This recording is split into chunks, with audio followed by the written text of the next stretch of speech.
Beirut, Líbano, una ciudad con cicatrices profundas, pero siempre vibrante. En el verano de 2020, a pesar de una crisis económica paralizante y la amenaza de una pandemia, la vida seguía su curso. Las calles bullían con el sonido de las bocinas, el aroma del café y la música que se escapaba de los balcones. La gente paseaba por la corniche, observando el atardecer sobre el Mediterráneo. En el puerto, uno de los más activos del Levante, los barcos llegaban y partían, las grúas se movían con una cadencia familiar y miles de personas trabajaban, ajenas a la bomba de tiempo que yacía en su corazón. Era la ilusión de una normalidad frágil, un espejismo en un desierto de incertidumbre. El 4 de agosto parecía ser otro día más en esa rutina. Un día de calor y sol en el que nadie podía imaginar que, en cuestión de horas, el rostro de su ciudad cambiaría para siempre. Poco antes de las 6 de la tarde, una columna de humo grisáceo comenzó a elevarse desde el hangar 12 del puerto. Al principio, era solo una señal de alarma, más en una ciudad acostumbrada a las crisis. Pero el humo se oscureció y pequeñas explosiones, como fuegos artificiales, empezaron a chispear dentro del incendio. Se dio la alarma. Un equipo de 10 bomberos, la Brigada de Fuego número 5 de Beirut, se dirigió rápidamente hacia el lugar. Hombres y una mujer valientes, cumpliendo con su deber, adentrándose en el epicentro del peligro sin saberlo. No tenían idea de lo que había dentro de ese hangar. 2.750 toneladas de nitrato de amonio, un material altamente explosivo, almacenado allí negligentemente durante casi 7 años. Llegaron para apagar un fuego, sin saber que caminaban hacia su propio sacrificio y el de toda una ciudad. A las 18 horas, 8 minutos y 18 segundos, el tiempo se detuvo. El infierno se desató.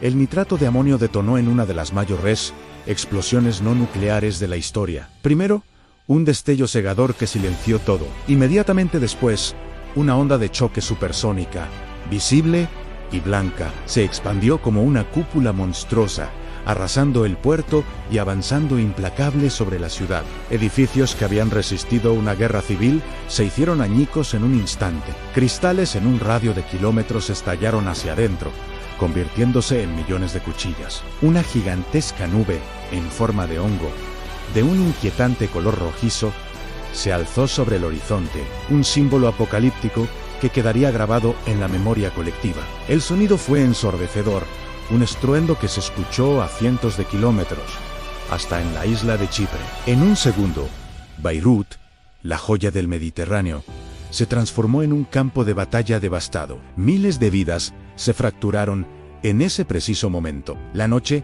cayó sobre una ciudad irreconocible. No fue una noche de estrellas, sino una noche de sirenas, gritos y oscuridad. El polvo y el humo asfixiaban el aire. Las calles, cubiertas de escombros, cristales y sangre, eran un laberinto de dolor. Miles de heridos, aturdidos y ensangrentados, caminaban como fantasmas buscando ayuda. Los hospitales, ya al límite por la crisis, colapsaron en minutos. Los pasillos se llenaron de camillas, y los médicos, con una valentía sobrehumana, operaban en el suelo, a la luz de sus teléfonos móviles. Porque la explosión había cortado la electricidad. En las radios y televisiones, las voces de los periodistas se quebraban mientras intentaban narrar el caos. Familias desesperadas recorrían las ruinas, gritando los nombres de sus seres queridos, mostrando fotografías, con la esperanza rota de encontrarlos con vida. Testimonios desgarradores inundaban las ondas. Parecía el fin del mundo. Mi casa, ¿ya no existe? ¿Has visto a mi hijo? Fue una noche larga. Una herida abierta bajo un cielo ennegrecido por la tragedia. Una noche en la que Beirut lloró su propia destrucción. Con las primeras luces del miércoles 5 de agosto, el sol iluminó una escena de devastación total.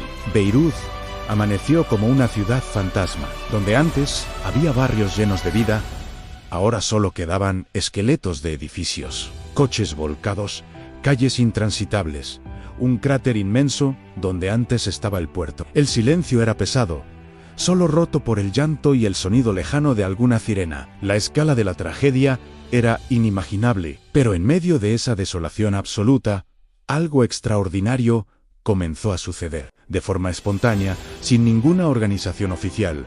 Miles de jóvenes, ciudadanos de a pie, salieron a las calles. Armados con escobas, palas y sus propias manos, empezaron a limpiar. Barrían los cristales, retiraban los escombros, ofrecían agua y comida a los que lo habían perdido todo. Era un ejército de solidaridad. La juventud del Líbano, negándose a dejar morir a su ciudad. Fue un acto de amor y resistencia. Una pequeña luz de esperanza que demostraba que, incluso en su momento más oscuro, el espíritu de Beirut se negaba a ser destruido. El dolor inicial, el shock y la solidaridad dieron paso a otra emoción, la rabia. Mientras los voluntarios limpiaban las calles, una pregunta comenzó a resonar cada vez con más fuerza en cada esquina, en cada conversación, en cada lágrima.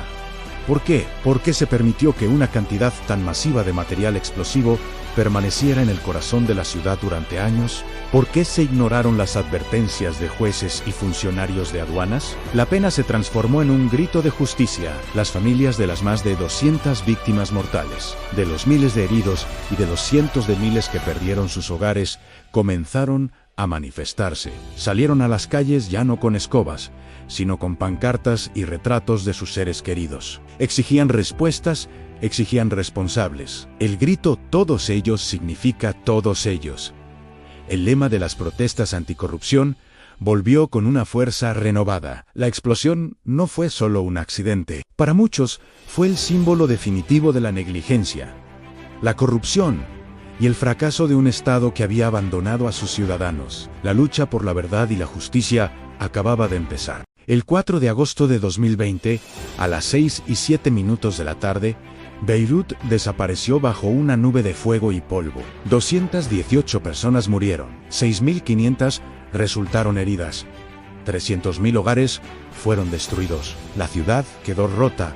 El mundo vio las imágenes, una y otra vez.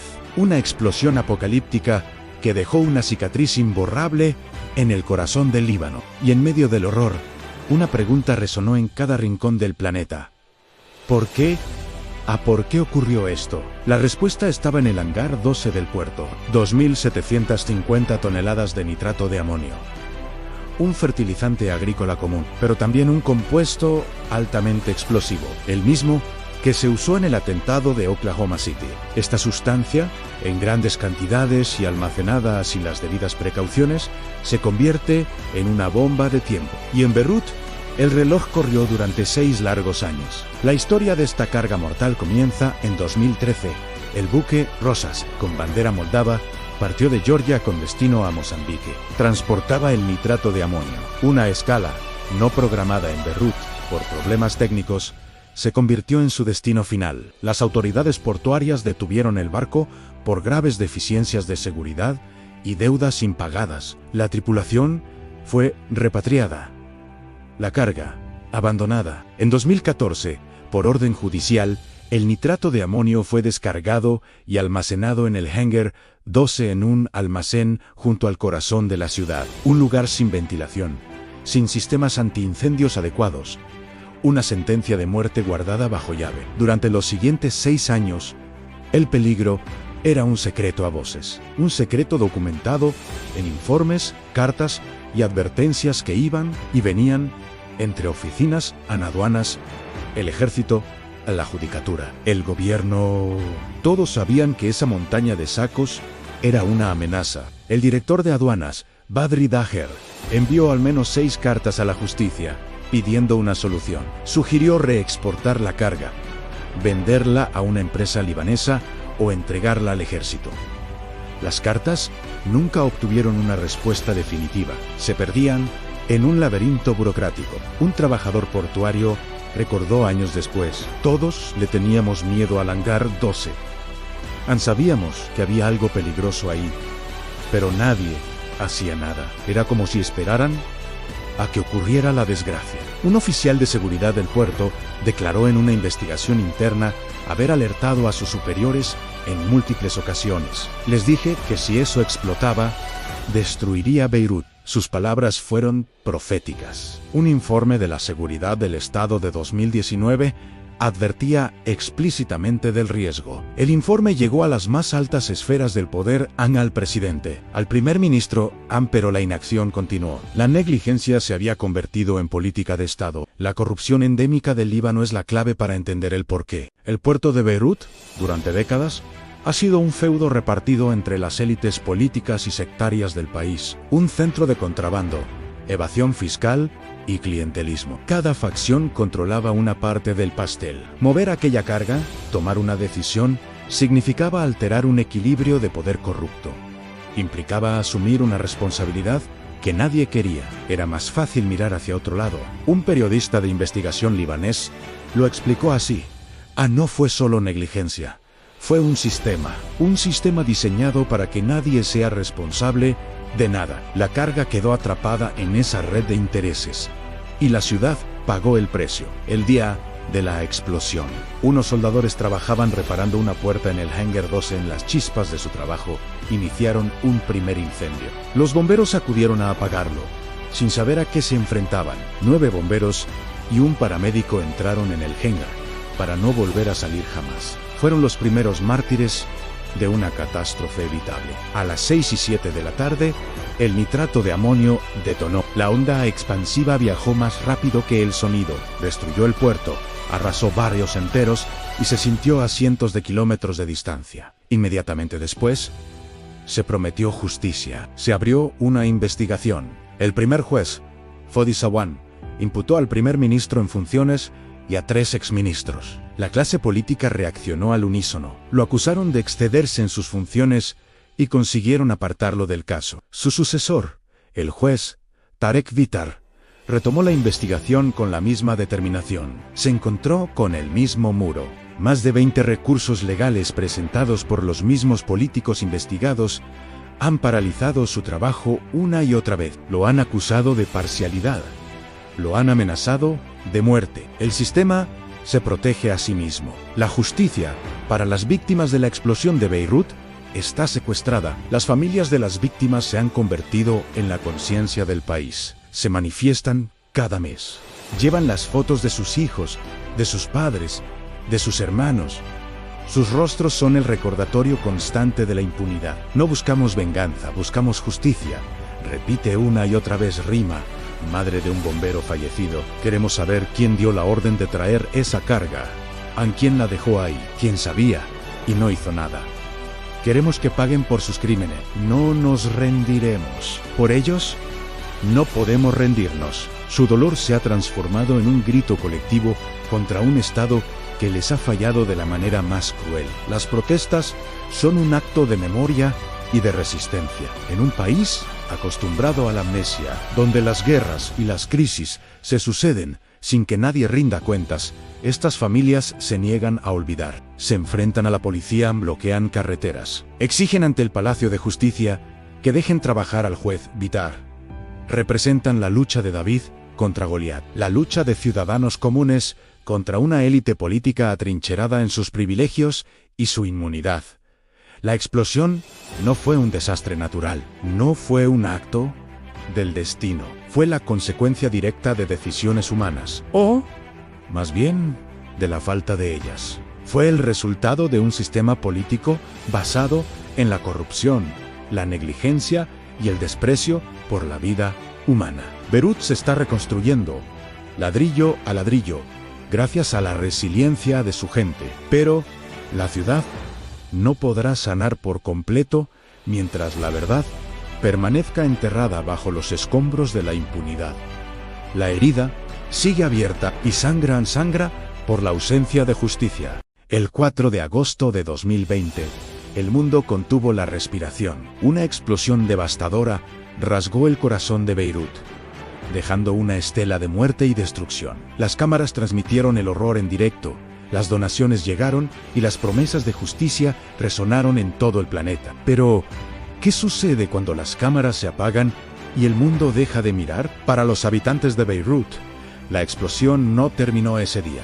La tragedia se transformó en una herida silenciosa y profunda que sigue supurando en el alma de la ciudad. Este es el relato de lo que vino después, de una lucha diaria por la memoria, la justicia y la simple supervivencia. Para miles de personas, el eco de la explosión nunca se ha ido. Vive en sus pesadillas, en el sobresalto ante un portazo, en el miedo constante a que el techo se derrumbe. Las secuelas psicológicas son una segunda catástrofe, invisible pero igual de destructiva. El trastorno de estrés postraumático se ha convertido en una epidemia silenciosa. Hablamos de niños que dejaron de hablar, de adultos paralizados por la ansiedad, de familias enteras marcadas por un trauma colectivo. Cada rincón de la ciudad es un recordatorio. Un residente nos cuenta que el simple sonido de un avión le provoca un pánico incontrolable. Otra mujer confiesa que no ha podido volver a caminar por su antiguo B. El recuerdo de los cristales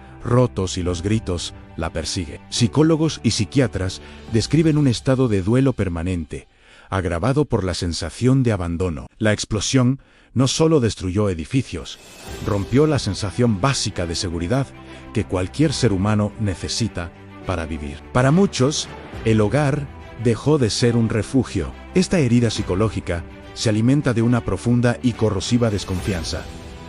La explosión no fue un desastre natural, fue el resultado de años de negligencia, corrupción e impunidad por parte de las autoridades. El nitrato de amonio que explotó había estado almacenado de forma insegura en el puerto durante años, a pesar de las múltiples advertencias. Para los ciudadanos, el Estado no solo falló en protegerlos, sino que fue el arquitecto de su desgracia. Esta traición ha roto el contrato social. Hoy, cada comunicado oficial es recibido con escepticismo, cada promesa de reforma, con cinismo. La gente ya no cree en las instituciones que debían servirles. La investigación sobre la explosión ha sido sistemáticamente bloqueada por la misma clase política implicada, protegiendo a los responsables y negando a las víctimas su derecho fundamental a la verdad y la justicia. Esta impunidad es una bofetada diaria, una sal que se vierte sobre la herida abierta, recordándoles que, para el poder, sus vidas no importan. En medio de la ciudad reconstruida a medias, una estructura se alza como un monumento fantasmal: los hilos de grano del puerto, destrozados, inclinados, pero aún en pie, son el símbolo más poderoso de la tragedia. Absorbieron gran parte de la onda expansiva, salvando a miles de vidas en los barrios del oeste, pero a un costo terrible. Hoy, su silueta contra el cielo es una cicatriz visible en el paisaje de Beirut. Se han convertido en un memorial improvisado, un testigo silencioso que se niega a ser borrado. Ha habido debates sobre su demolición, argumentando que son estructuralmente inestables. Pero para las familias de las víctimas y para gran parte de la población, derribarlos sería como borrar la evidencia del crimen, un intento de amnesia forzada. Quieren que los hilos permanezcan como un recordatorio perpetuo de lo que ocurrió y de quiénes son los responsables. Son el epicentro físico y emocional de una herida que se niega a cicatrizar. La pregunta más dolorosa es si se ha aprendido alguna lección. La respuesta, lamentablemente, parece ser no. A pesar de la magnitud de la catástrofe, las dinámicas que la hicieron posible persisten. La corrupción sigue siendo endémica. La negligencia gubernamental es la norma y los intereses políticos continúan primando sobre la seguridad de los ciudadanos. Expertos en gestión de riesgos advierten que existen otras bombas de tiempo en el país, depósitos de materiales peligrosos mal gestionados, infraestructuras en decadencia, normativas de seguridad que no se aplican. El sistema que permitió la explosión de Beirut sigue intacto. Un analista internacional lo resume de forma escalofriante: Beirut no fue una anomalía, sino la consecuencia lógica de un sistema fallido. Y mientras ese sistema no se desmantele, la posibilidad de que una tragedia similar, o incluso peor, vuelva a ocurrir, es una amenaza real y constante. La explosión de Beirut no es solo una historia libanesa.